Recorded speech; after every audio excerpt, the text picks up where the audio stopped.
Okay, the sax de jour. One of my favorite manufacturers of saxophones. Of course, they're no longer. I don't think there's hardly anybody left in the United States, but when these guys were going, they were making fun of some of the finest saxophones on the world.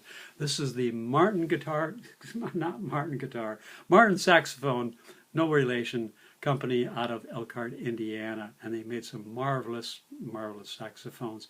The biggest thing they did over everybody else, instead of normally they drill a hole, draw up for the tone holes, and they flatten them off, and you got a tone hole. So with these, they drill a hole in the body, and they actually solder on a tone hole, and you can see it's about 4 times the thickness of the body here, and then it's beveled up towards the top. And I've probably had dozens of these, and the tone holes are just absolutely perfect on it. It's just wonderful. The only downside, if you really whack it and bend the body, you might lose one or have to resolder one. But not a big deal. I've done it before. So anyhow, it's a really expensive way of making saxophones, but that's what they did.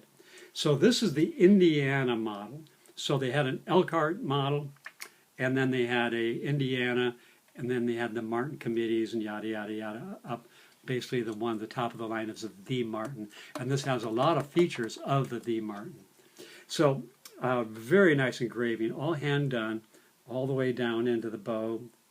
A little bit of a ding here, and not too bad. That might even come out.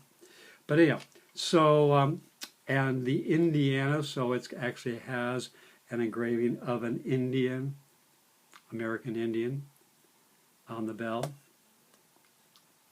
and shooting some arrows. Where is he?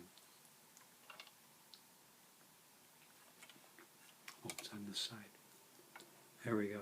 Kind of hard to see, but beautiful aged lacquer. This is real and organic nitrocellulose lacquer, not that new epoxy stuff they're using now.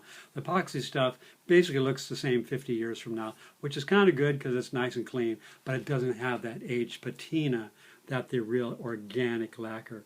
There you can see the Indian on the bell. And again, beautiful engraving, all hand done. And this was basically pretty close to a base model. But what's kind of unusual, it actually has an adjustable thumb rest, which is pretty revolutionary back in that day, which is really nice. You can go up and down with it, put it wherever you want. And the other thing I love about it is the thumb button here for the top upper octave key. Your thumb just fits right into this little cradle, and then the key goes right into it. On the Martin, it's tapered right. The bass here and the key are basically almost one piece, and there's just a little slit in between. So it's just very, very comfortable. Pads are in great shape. Replaced probably over half the pads, replacing just the standard rivet pads with a plastic resonator pad.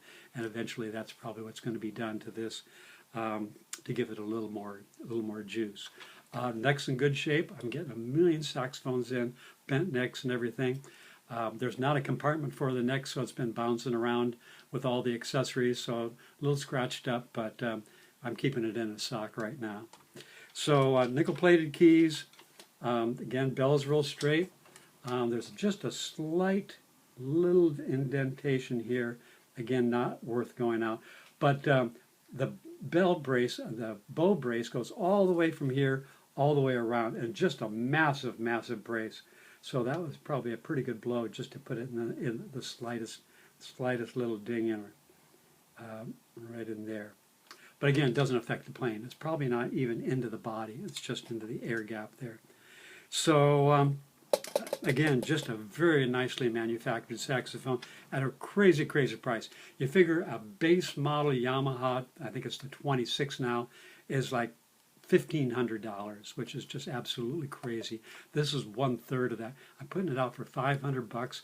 This belonged to an old buddy of mine that played in our JC band, and he played this for I don't know how many, maybe decades, and it was just his baby.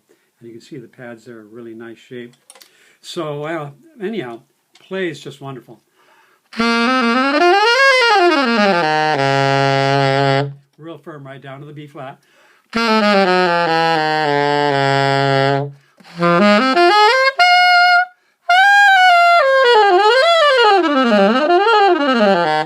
just the action is very, very nice and light. It's just a featherweight action, which is really comfortable. Some of the new horns are super, super stiff, not super heavy either. Most of the imports are just crazy heavy, and this is just fairly lightweight. There's not no pain on the neck.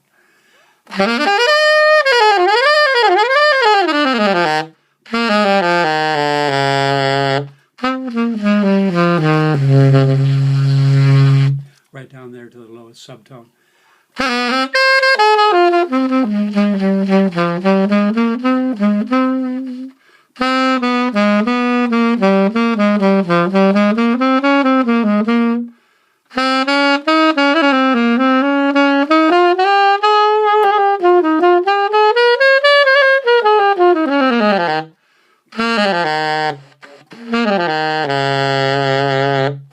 So, original case, and also in really nice shape. Got the old leather sides and everything are still in good shape. Anyhow, going to play a little quickie, and don't want to do that. Let's start at the top.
You're not going to start again, are you? No. So anyhow, there it is. I usually don't put the lower models on my webpage because I just got a bazillion of them. But this is just a really, really nice little alto. And great for the younger kids because they can actually get their hands around the palm keys. I'm having a lot of trouble with the more modern horns like the Yamahas. They stick out so far that they can't get their hands around them. So this would be a great saxophone for something with smaller hands. If you have larger hands, we just put the risers on them and slip a riser around there, and you're right out back where you want to be. But again, it just plays really easy. It blows really easy. Very nice key work on it. Intonation is really, really good for, not perfect, but great for a horn of this vintage. The serial number is 52236, 52236. And you can look it up. The Martin serial numbers are a little iffy. They had a big fire and burned up a lot of their records and stuff, but there was a couple guys trying to recreate the serial number lists. So you can look it up. I'm guessing 50s, 60s by the key guards. All the newer horns have screwed on key guards, and these have the welded on or soldered on key guards that are just really stout. You don't hear them rattling, or anything, and very, very protective. And again, this was really gone through the years in pretty good shape. Just a couple little dings, and that's about it. So there you go.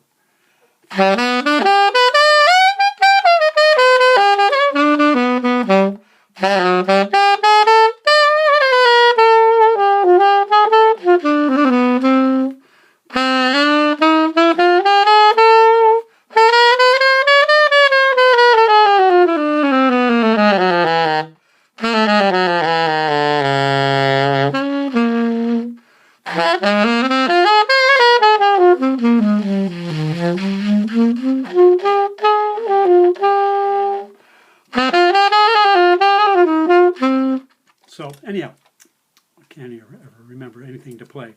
There it is. Beautiful little Martin alto saxophone. These are very, very undervalued for their quality. I mean, this thing will go, you know, generations and generations.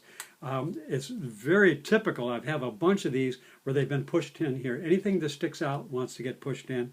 The key guards, feet, and the big brace here for the bell guard. And again, unscathed in that particular area, which is pretty rare.